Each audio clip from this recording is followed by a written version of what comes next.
noches, bienvenidos a Sala de Prensa de Noticias Caracol Ahora. Estas imágenes son las protagonistas del día en nuestro continente. Cientos de personas, principalmente mujeres, celebraron en Buenos Aires la trascendental decisión del Congreso argentino que votó mayoritariamente sí a la aprobación del aborto libre, legal y gratuito en las primeras 14 semanas de gestación. El debate, que se llevó a cabo por 12 horas en ese país, finalizó con una votación de 38 votos a favor contra 29 en contra. Pues para analizar esta decisión, sus implicaciones y en qué va el mismo proceso, pero en Colombia, tenemos dos miradas frente a este tema. Por eso saludamos a la doctora Lucía Hernández, ella es abogada de Women's Link Worldwide, y también al doctor Juan Camilo Ramírez, él es abogado católico. Bienvenidos. Doctora Lucía, bienvenida. Buenas noches, Juanita, muchas gracias por la invitación. A usted por acompañarnos. Doctor Juan Camilo, bienvenido también a Sala de Prensa. Muchas gracias, Juanita, gracias por la invitación y la oportunidad de conversar sobre estos temas. Así es, me alegra mucho tenerlos a los dos, tener estas dos posiciones. Y a propósito, desde esas dos esquinas, ¿qué análisis hace cada uno de la decisión de ayer en Argentina? Empiezo con la doctora Lucía. Bueno, la decisión de ayer en Argentina es un referente para la región y es muestra de que la región está avanzando en materia de protección de derechos de las mujeres, de las niñas, adolescentes y personas gestantes. Entonces esperamos que esta decisión que fue tomada ayer, en la madrugada por el Senado de la República Argentina, que sea un referente igualmente para decisiones que están hoy pendientes en Colombia, precisamente en la Corte Constitucional. Doctor Juan Camilo, y su visión, ¿cómo ve usted esta decisión que se toma en Argentina frente al aborto? Pues desde luego para mí esto es lamentable, que en un país como la Argentina se privilegie el derecho a decidir sobre nada, porque en realidad no es su cuerpo, de una mujer respecto de la vida de su hijo, simplemente porque le incomoda, porque lo aprobaron efectivamente sin ninguna restricción, sin ninguna limitación, es simplemente porque la vida del niño que lleva en su vientre le incomoda. Y eso, pues, desde luego es una noticia muy triste para todo el continente. Sin embargo, el problema en Colombia es un poco diferente, como ya lo mencionaba la abogada. Y ya vamos a entrar en esa discusión de lo que está pasando en Colombia, y por eso me gustaría también saber un poco cómo creen que esto podría llegar a influir en otros países de la región, incluso en el nuestro, doctora Lucía. Bueno, en efecto, esto es una decisión que sirve para los tomadores de decisiones en toda la región. Entonces, en este caso, por ejemplo, en el caso colombiano, esperamos que la Corte Constitucional de Colombia tenga en cuenta y tenga en consideración las discusiones y los avances que se están dando desde el derecho comparado. Entonces, es decir, es conveniente que la Corte Constitucional tome en cuenta lo que sucedió esta madrugada en Argentina como un referente de que la garantía de derechos es necesario ampliarlos, porque en últimas la criminalización del aborto es un delito que realmente afecta a las mujeres y a las niñas más vulnerables. Por lo tanto, es necesario tomar ejemplos y buenos referentes como lo ocurrido en Argentina, y que sigamos estos ejemplos de cara a la protección y cada vez que se abarquen mayores garantías para todas las mujeres y las niñas que habitan el territorio nacional. Doctor Juan Camilo, ¿y cómo lo ve usted respecto a lo que está mencionando también la doctora Lucía? ¿Esto podría llegar a influir realmente en otros países y debería darse también esa misma discusión acá? Pues lo primero es que hay una diferencia fundamental, y es que lo que sucedió en Argentina fue un proceso que, hay que reconocérselo a estas organizaciones feministas aborteras, fue dentro de la democracia, es decir, fue producto de haber elegido a un presidente sin criterio y a un puñado de parlamentarios con una moral un poco maleable, que en un corto plazo de 2 años cambiaron su parecer y voltearon la votación como lo vimos. Y es diferente del de Colombia, porque como bien lo anota la abogada, en el caso argentino se hizo dentro del Congreso, que es el escenario democrático por naturaleza para que una sociedad tome esta decisión. Y en Argentina, pues sí, muy mala decisión, pero al final los culpables son los propios argentinos que eligieron a esos políticos como gobernantes. En Colombia es distintísimo. En Colombia lo que tenemos es una organización, una serie de organizaciones como la que pertenece la abogada, que están financiadas por agentes foráneos, en particular por la Ford Foundation y por Open Societies, que es el vehículo con el que este señor George Soros ha permeado todo este tema en Latinoamérica, que tienen unas organizaciones globales, pero que se basan en Bogotá para la región, y desde allí tratan de hacer esta transformación no por las vías democráticas, sino por la vía de lo que ellos llaman el litigio estratégico. Y lo que han hecho en Colombia es muy serio, y es que durante 15 años han ido metiendo el tema del aborto subrepticiamente al margen del Congreso, al margen de la democracia. De manera que hoy en Colombia tenemos una regulación sobre el aborto que no está en ninguna ley, está solo en sentencias de la Corte Constitucional, que como recordamos son proferidas por solo 9 personas que no han sido elegidas por nadie para ser los que deciden sobre nuestra moral, sobre nuestras costumbres y sobre la vida de los más pequeños. Y a partir de esas sentencias, poco a poco, hoy tenemos en Colombia la posibilidad de que se permite el aborto por cualquier causa, porque si una mujer alega que está estresada, eso es suficiente para que aborte. Se permite el aborto hasta el 9º mes, porque no hay ningún límite de término del embarazo para abortar. Se permite que una niña menor de edad aborte en Colombia sin el consentimiento de los padres, cuando hasta para comprar un carro necesita el consentimiento de los padres. Y se permite que una persona aborte al hijo aún en contra de la voluntad del padre, que ha decidido apoyar al niño, apoyar a la mujer y darle todas las garantías para que tenga un embarazo y un parto exitoso. ¿Esto qué significa? Que hay una diferencia fundamental, y es que mientras organizaciones como la de la abogada están penetrando en Colombia de una manera invasiva, ideológica y opresiva, con esto que decimos del litigio estratégico y en últimas la tiranía de los jueces, en Argentina por lo menos lo están haciendo democráticamente. Aquí en Colombia dudaría mucho que eso lo pudieran hacer, han intentado de distintas maneras, por ejemplo con la eutanasia ya llevan como más de 20 proyectos presentados al Congreso y siempre se les niega, pero pues es parte de la lucha y obviamente pues uno entiende que para la doctora esto es un triunfo. A mí me parece que es terrible, pero pues lo que sí tenemos es en Colombia unas organizaciones civiles y una sociedad muy organizada, porque Colombia es pro vida. Sobre eso me gustaría también que comenzáramos a profundizar un poco, y la doctora Lucía, porque creen que en los últimos años ha sido la Corte Constitucional la que ha regulado el aborto, vía tutela, como lo estaba mencionando hace un momento el doctor Juan Camilo, y cómo consideran además entonces en medio de esto la actuación del Congreso ante este tema tan específico como sí pasó en Argentina. Bueno, tal como lo mencionaba el abogado, son competencias distintas, pero igual cada una de, tanto la Corte Constitucional como el Congreso están dentro de sus funciones. Ahorita, ¿qué es lo que le estamos pidiendo a la Corte Constitucional? No es que legisle, o sea, tanto la Corte Constitucional como el Congreso tienen competencias en materias de derecho penal.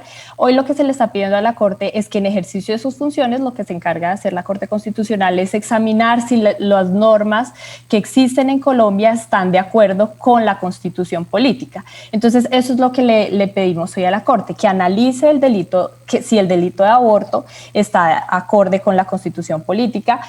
Y argumentamos y afirmamos que no, pues porque la realidad así lo ha demostrado, las sentencias así lo han demostrado, porque muchas de las mujeres que necesitan un aborto, primero muchas de ellas son niñas, es decir, el producto de la gestación ha sido producto de una violación, entonces se presentan casos dramáticos como los que escuchó el país hace muy poco, como fue la niña de 10 años en el Tolima que fue que tuvo que gestar y finalmente parir con tan solo 10 años. Entonces le estamos pidiendo a la Corte que no podemos seguir quedándonos cruzados y cruzadas de brazos ante estos escenarios. Entonces es decir, realmente lo que ha hecho la tipificación del delito, es decir, que la regulación del aborto sea un asunto penal, es precisamente que estas tragedias ocurran. Entonces estamos hablando de que muchos productos de la gestación, que lamentablemente y en Colombia la violencia sexual es enorme y además hay un subregistro de la violencia sexual también muy grande, entonces es que todas estas personas puedan tener acceso y atención en salud, que no se condene a las mujeres a decidir entre la cárcel y repito, muchas de estas no son mujeres, son tan solo niñas y adolescentes, entonces que no se condene a las mujeres o a la cárcel o a la muerte a través de un aborto inseguro. ¿Por qué? Porque el delito además es ineficaz. Las mujeres, una niña no va a dejar de necesitar este servicio, que ha sido víctima de una violación, no va a dejar de necesitar este servicio por el hecho de que esto siga estando contenido en el Código Penal, que siga siendo un delito, sino que por el contrario se le abran las puertas del servicio de salud y que estas niñas y adolescentes y muchas mujeres, por ejemplo, cuyo aún teniendo un embarazo deseado por diferentes problemas e inconvenientes, el feto no es compatible con la vida por fuera del útero, entonces no someter a estas mujeres a la tortura de llevar a cabo una gestación que además no es viable, sino que se le abran las puertas del sistema de salud y que esta materia no se regule a través del derecho penal, que además es el derecho que afecta a otras garantías fundamentales como son la libertad. Entonces, lo que se le pide a la Corte Constitucional no es que legisle, sino que a la luz de estas realidades, es decir, de niñas víctimas de violencia sexual que quedan en embarazo producto de estas violaciones, de mujeres a las que les es aún deseando sus embarazos, estos embarazos, el producto de estas gestaciones son incompatibles con la vida, que tengan la opción de acudir al sistema de salud y tengan la confianza de que van a ser atendidas, de que les va a ser garantizado su derecho a la salud, sin tener el temor de que van a ser estigmatizadas, de que van a ser víctimas de maltrato, porque finalmente la regulación hoy es a través del derecho penal. Y a su turno también que los profesionales de la salud tengan la garantía de que prestar estos servicios médicos, de que proteger la vida de las mujeres, de las niñas, no va a mañana involucrarlos en sistemas, en procedimientos judiciales o legales, que eso es lo que ha hecho ahorita que precisamente que haya tanta falta de disponibilidad en el servicio. Es que aún cuando el aborto está despenalizado y es un derecho en las tres causales, hoy en Colombia solo tienen acceso a este servicio en cualquier edad gestacional en Bogotá y en Medellín. De resto, en ninguna de las ciudades se presta en cualquier edad gestacional.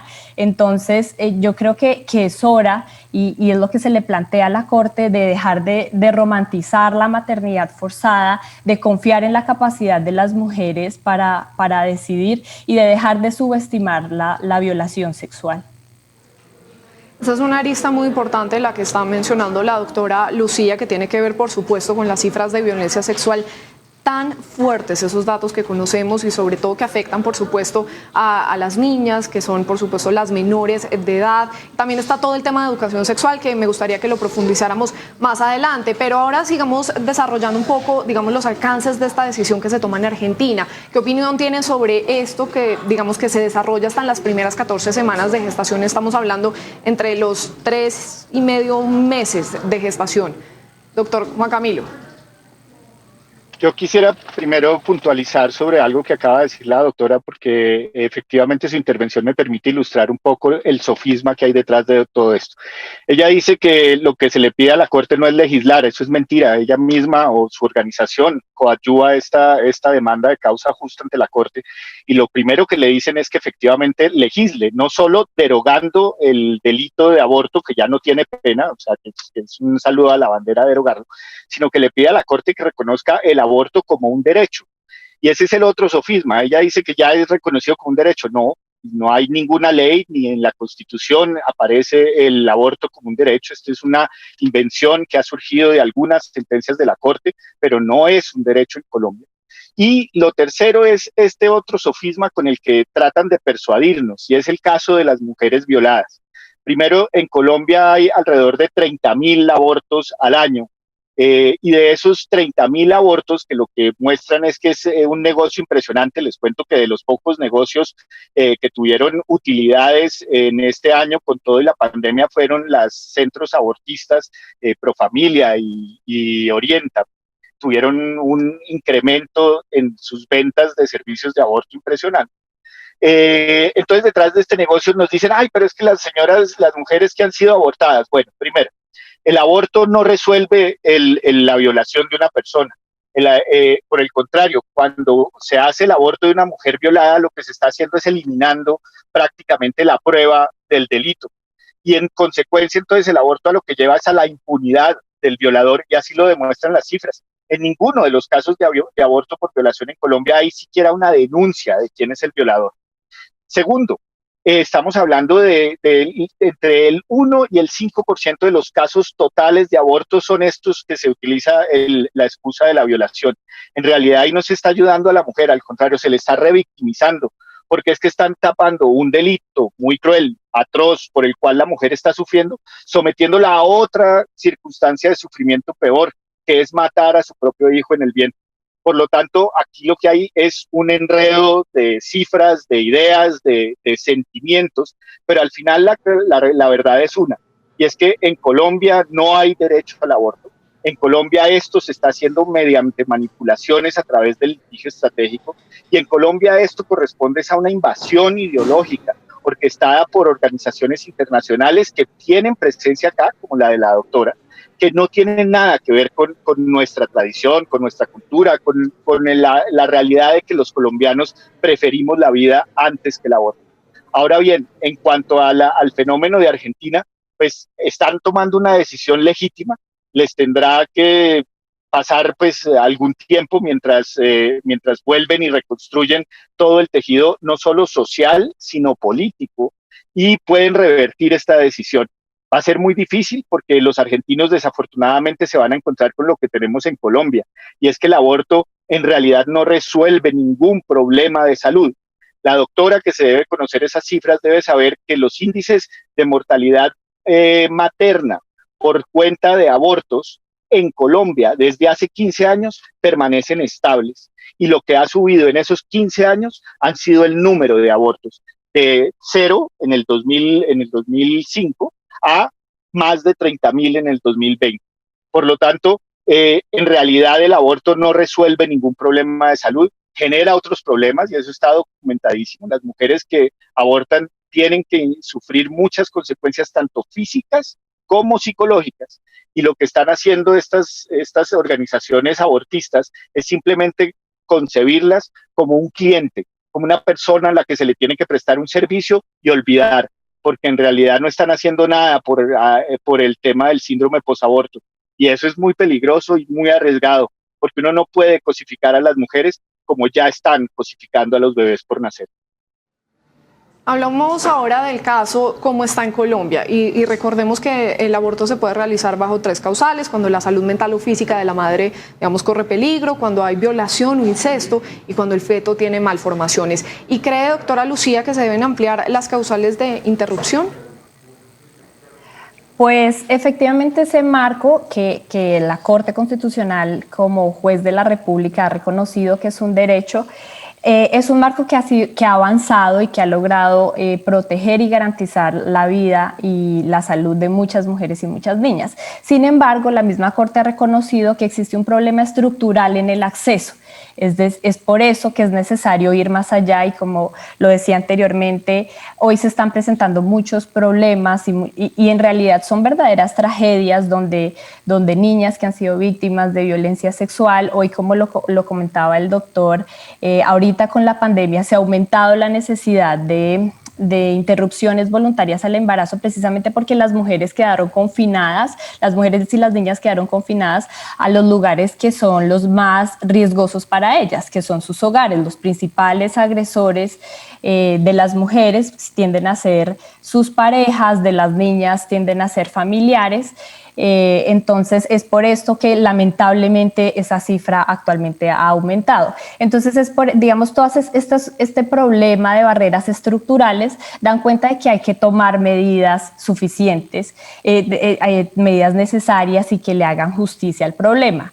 Es decir, la decisión que se tomó hace más de 14 años de reconocer como derecho el aborto en 3 causales, pero dejarlo penalizado, es decir, que siga siendo delito para las demás circunstancias, hoy ha representado la principal barrera para que las mujeres y niñas accedan. Entonces, el país no funciona como funciona Bogotá, definitivamente. Entonces, en muchas regiones esta sentencia ni siquiera se conoce, sino que se tiene todavía la conciencia de que el delito sigue siendo un aborto. Entonces, muchas mujeres en regiones no están accediendo. De hecho, de acuerdo con cifras de la Fiscalía General de la Nación, cerca de más del 70% de los procesos que ha iniciado la Fiscalía de investigaciones por el delito de aborto son de mujeres rurales.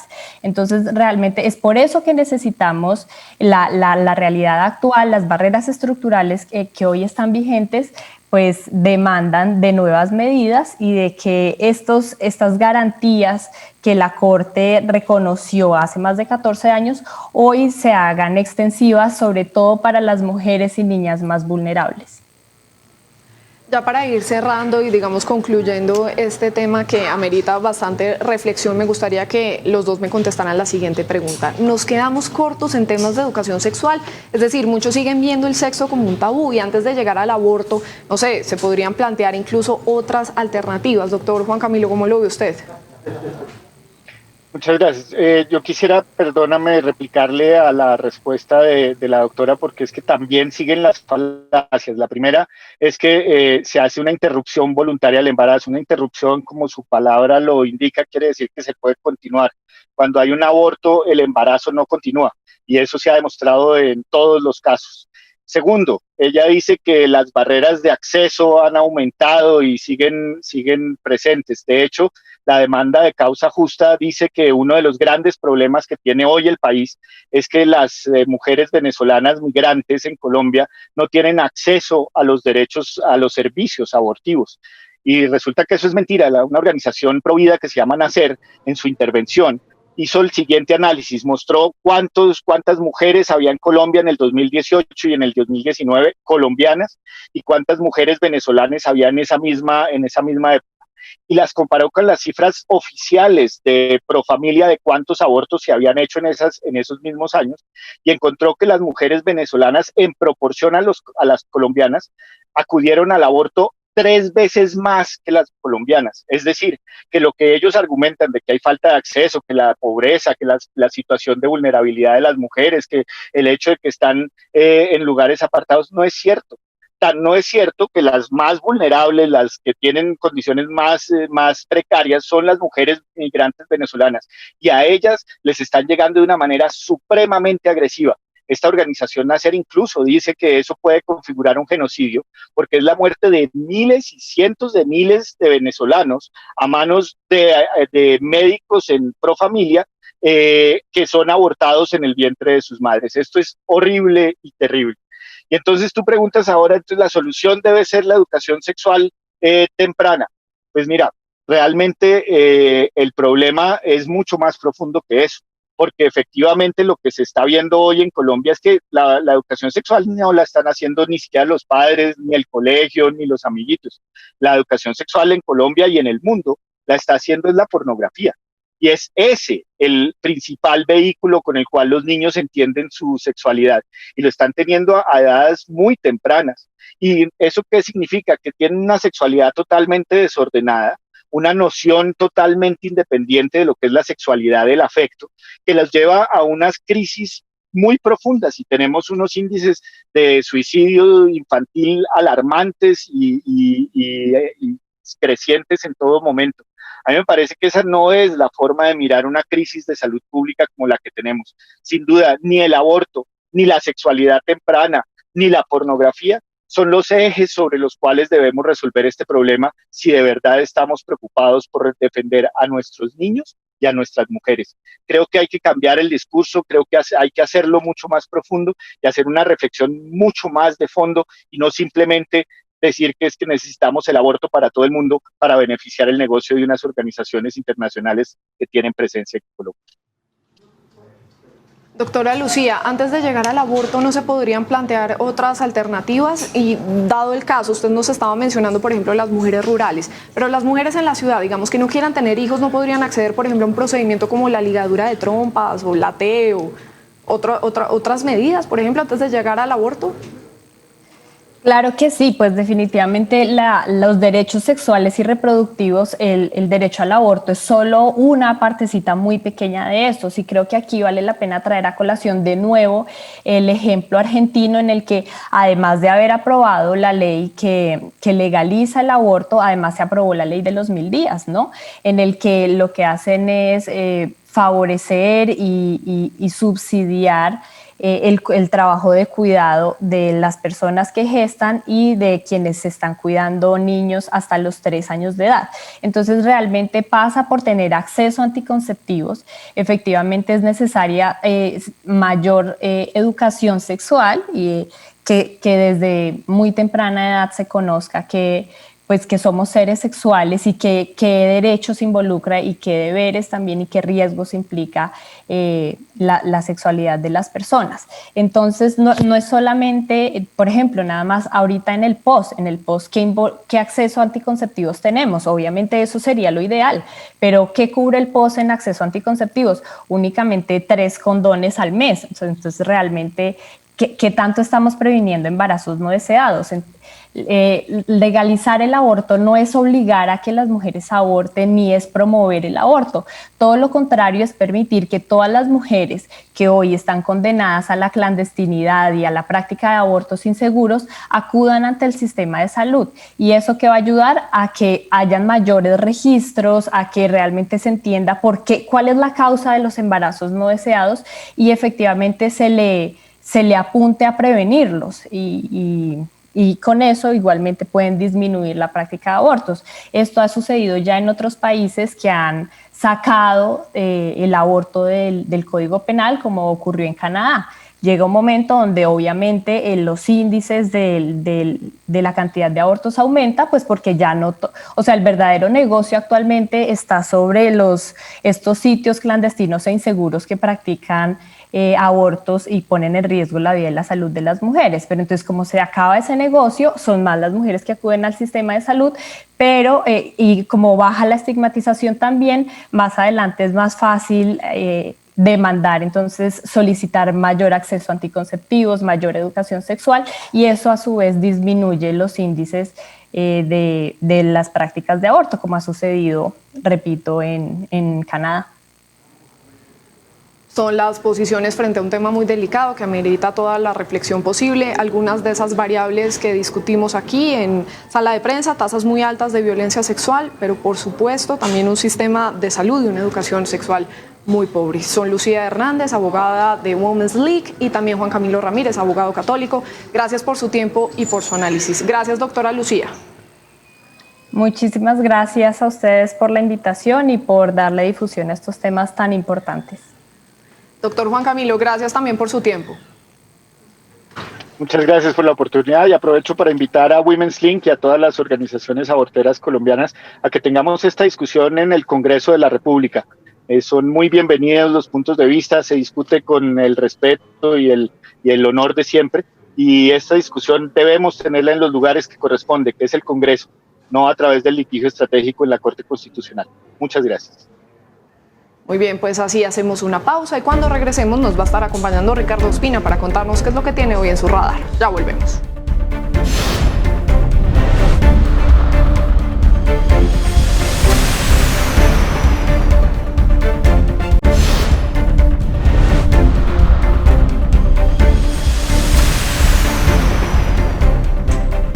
Gracias por seguir con nosotros en Sala de Prensa y ahora saludamos a Ricardo Ospina, el director de los servicios informativos de Blue Radio, que nos cuenta qué es lo que tiene hoy en su radar. Ricardo.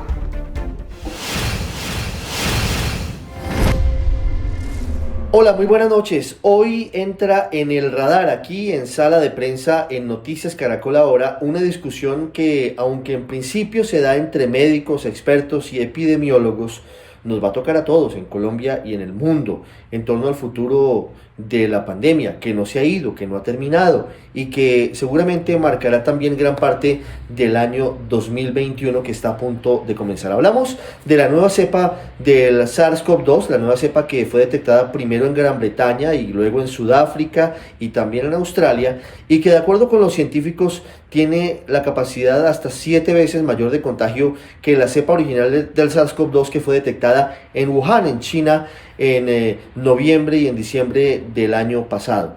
Varias cosas importantes surgen en torno a esto, y es que a pesar de que está muy cerca el inicio de la vacunación en Colombia, el presidente Iván Duque dijo que en febrero debemos comenzar una vacunación masiva, de acuerdo a la secuencia de las 5 fases con la vacuna de Pfizer y de BioNTech en principio, y más adelante con la vacuna de Oxford y de AstraZeneca, pues tenemos que convivir con el virus. El ministro de Salud, Fernando Ruiz, dijo en las últimas horas que debemos tener tranquilidad en torno a la posible llegada de la nueva cepa al país. Dijo que todavía no ha sido detectada, pero se están haciendo análisis y que es muy probable que llegue a Colombia. Dice el ministro que no hay ninguna evidencia, y eso es cierto, de que sea más letal o de que sea más seria en contra de la salud de las personas que la tienen, pero sí, y esto está demostrado, es mucho más contagiosa. El ministro dice, pues hay que hacer un llamado a la tranquilidad porque han sido detectados miles de variaciones de la nueva cepa del COVID-19, más de 1.200, variaciones que tienen que ver con el ambiente, mutaciones que tienen permanentemente los virus, y este no es la excepción, pero hay voces que sí están diciéndole desde la comunidad científica al gobierno debe tener cuidado, porque el hecho de que no sea más mortal o de que sea más grave contra la salud de las personas no quiere decir que esta nueva cepa no pueda complicarnos la vida. Por ejemplo, la doctora Zulma Cucunubá, que ha sido una de las expertas que ha sido más consultada durante la pandemia, ha dicho en las últimas horas que sí hay un punto de complicación con la nueva cepa en caso de que llegue a Colombia, y es que al aumentar la tasa de contagio, si se multiplica por 7 esto, pues haría que tuviésemos muchos más casos en caso de que se llegara a masificar, y además de ello pues tendríamos una mayor tasa de personas con complicaciones médicas que tienen que ir a hospitales y que tienen que ir a unidades de cuidados intensivos. Eso sí es retador ante el futuro de la pandemia en Colombia, y por eso es que las medidas, y en eso coinciden tanto el ministro como los epidemiólogos de cuidado, tienen que reforzarse. Siempre el uso del tapabocas, siempre el lavado de manos, siempre el distanciamiento físico. No podemos bajar la guardia en estos últimos momentos del virus. Seguramente estamos a punto de superar la pandemia, pero no podemos bajar la guardia en este instante. No bajar la guardia, ahora más que nunca. Gracias, Ricardo. Y hasta aquí, Sala de Prensa de Noticias Caracol Ahora. Ya viene el segmento económico Signo Pesos. Buenas noches y hasta la próxima.